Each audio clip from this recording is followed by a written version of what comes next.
लड़की हूँ बोझ नहीं, सीख देने वाली कहानी। एक शहर में सुरेश नाम का आदमी रहता था। उसकी एक बेटी थी। उसका नाम मधु था। सुरेश की टेलर की दुकान थी। मधु भी उसका हाथ बटाती थी, उसके साथ में, जैसे कि बटन टाकना, प्रेस करना आदि। एक दिन सुरेश ने मधु से कहा, अब तुम्हारी शादी की उम्र हो गई है, उसको भी अब सिलाई सीख लेनी चाहिए। तो मधु बोलती है कि उसको शादी नहीं करनी, उसको यहीं उसके पास ही रहना है। सुरेश ठीक है कहकर चुप हो जाता है। धीरे धीरे मधु सिलाई भी करना सीख जाती है। एक दिन वो दुकान पर सिलाई कर रही होती है तो वहां पर प्रदीप आता है। वो उसको देखकर उसको पसंद कर लेता है और सुरेश से उसका हाथ मांग लेता है। तो सुरेश भी अच्छा लड़का देखकर हाँ कर देता है।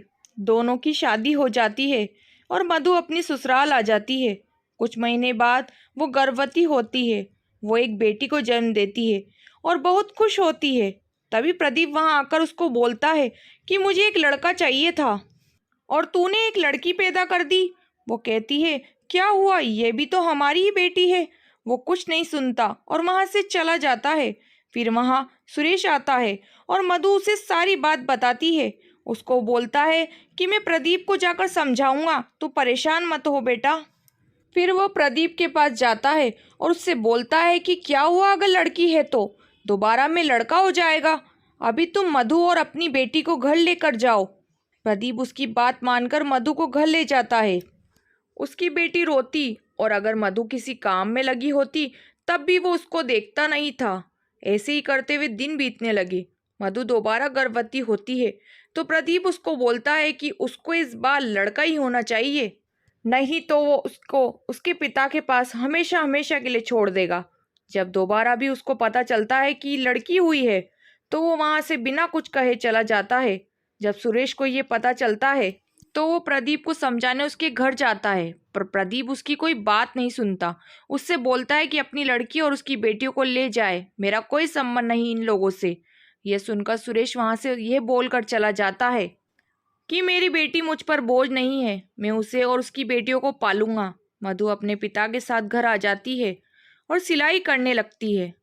समय बीतता है, उसकी बेटियां स्कूल जाने लगती हैं। मधु और उसके पिता जी तोड़ मेहनत करते हैं। पर एक दिन सुरेश इस दुनिया को छोड़कर चला जाता है और मधु अकेली रह जाती है। फिर वो अपनी बेटियों को अच्छी जिंदगी देने के लिए पूरा दिन सिलाई का काम किया करती थी। उसकी बड़ी बेटी आभा स्पोर्ट्स में बहुत अच्छी होती है।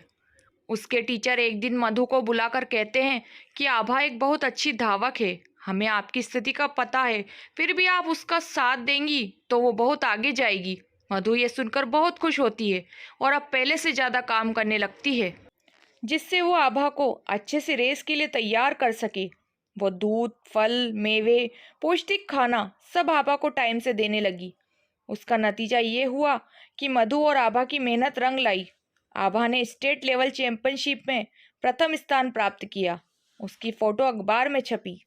तो प्रदीप आभा और मधु की फोटो को अखबार में देखकर ये सोचता है कि अगर मैंने मधु को निकाला ना होता तो आज मेरी भी फोटो इन लोगों के साथ होती।